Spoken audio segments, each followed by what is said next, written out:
Hi everyone, this is Lean and welcome back to the Crafty Meraki YouTube channel. Today I'm featuring the Lenten Rose Mini Slimline die from Crafty Meraki, which is an adorable, intricate die, and I decided to also take out my favorite colored cardstock, which is the Ballet slipper from Concord and 9th. Now before die cutting anything, I added some sticky sheets on the back of this pink cardstock as well as on the back of the white one, so that I wouldn't have to fiddle with liquid glue. Personally, I love this, but if you're like me or your die cutting machine is like mine, I would just recommend rolling it through a few times, just because this sticky sheet really adds more dimension to that cardstock that you're using, so it's a bit harder to completely get through, and you still want that adhesive to be die cut as well. So I peeled off the wide frame of this amazing Lenten Rose die cut, and then on the pink one I will do some ink blending on top, and then we will just inlay all of the pieces like a gorgeous puzzle. I must admit, the white on white I adore as well. So many options. You can also create a fantastic background, for example a rainbow, and then add that white frame on top. That would be gorgeous as well. But today I wanted to do a bit of ink blending, and I don't know if you saw the butterfly card that I made a few weeks ago, but that one I started on a completely white panel, and I just wanted to show you that sometimes just taking a bit of a colored cardstock can already help you quite a bit when you want to have a gorgeous fade or ink blended flower in this case. So I took some distress inks, I took the worn lipstick and dried marigold to help me get a bit more of an intense color in the center of the flower. I'm not taking into account the tiny pieces in the real center of the flowers. That one I will ink blend on the white paper and give it some mustard seed color.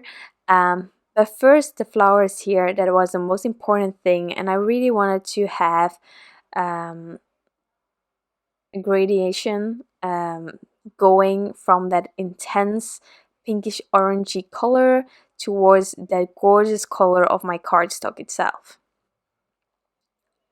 So I just went on there. I also always started in the center to not have it too dark on the leaves neither. I just wanted to have a gorgeous transition, and just went back and forth until I liked the blend. And once I was happy, I could start peeling off all of these elements and start puzzling, and I must admit, this was so satisfying, therapeutic as well, to just inlay all of those pieces, not having to fiddle with liquid glue or anything like that. That was really a bonus for me. Just having fun here, taking my time also. I wasn't hurrying myself. It is really fun to inlay all of these elements. And then I will be left with white and pink. I am not going to add all of the in-between pieces, in between the flowers. That one I will leave white, and just having that frame a bit higher up than those inserts will also already have a really fun dimension kind of idea. So once all of these flowers leaves were inlaid, I decided to take this white panel that I also die cut, where I already used the frame from, and then add a bit of the dried marigold and mustard seed in the center pieces of these flowers. Some of them tried to get away, but in the end I made sure to have them all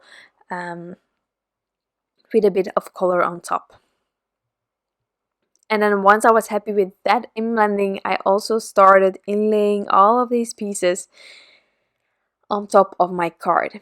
And I must admit, while I was ink blending, I actually truly adored again the simplicity of how my white panel looks right now.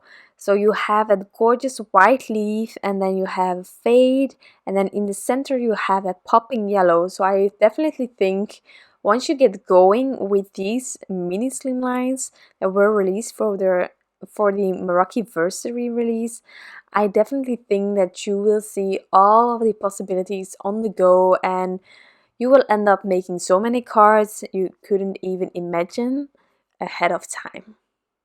So I just decided to stick to what I planned on making, but I truly love this.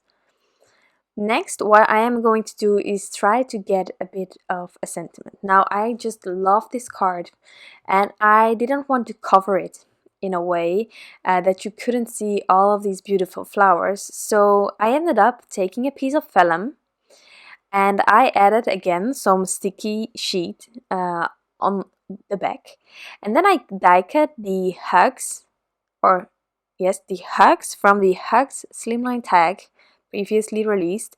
I die cut it twice out of this vellum with that adhesive in the back. Now there is always this tricky thing when you want to use vellum to not have the adhesive show up.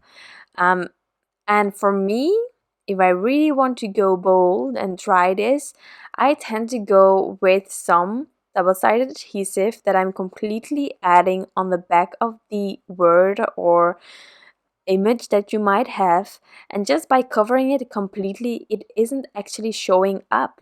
So I first thought doing one layer, but then I saw that the vellum really wasn't showing enough, and I wanted it to be subtle, so the recipient will definitely see the hugs shine on this card, but at the same time it's not covering the back. And that is exactly what I wanted. So when you tilt the card, when you have it in your hands, you really see that sentiment. But from far, it is this gorgeous flowered background on top of a card, and I just love the beauty, the elegance, the simplicity of these Lenten Rose flowers on top of this mini slimline. I hope that you enjoyed this video and that you got inspired to try something similar or some parts of this creating process yourself. Thank you so much for stopping by, and I wish you all an incredible day. Bye!